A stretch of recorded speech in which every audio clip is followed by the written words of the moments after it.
Challenge comes as the Supreme Court agrees to hear a case that could result in a major rollback of abortion rights. The court says it will take up Mississippi's bid to enforce a 15-week ban on abortions.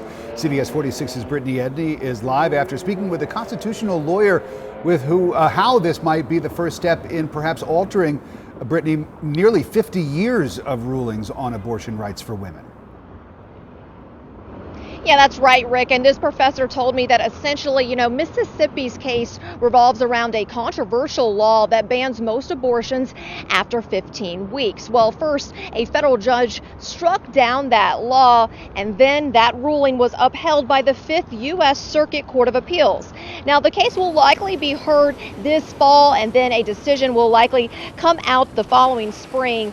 That's next spring, and depending on the outcome, this could ultimately lay the groundwork for even more restrictions on abortions. Now, keep in mind, former President Donald Trump appointed 3 justices who are now part of a 6-3 conservative majority. And we asked a Georgia State University law professor what will happen at the state level should that Mississippi law be upheld by the U.S. Supreme Court, specifically here in the Peach State. Georgia passed recently some fairly restrictive abortion regulations, which were struck down as unconstitutional under current precedent.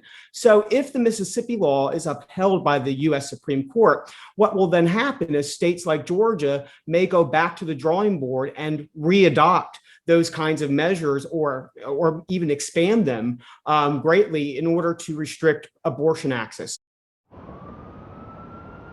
Coming up at 5:30, hear why he thinks that this was a surprising timing and move for the U.S. Supreme Court to decide to actually hear this case.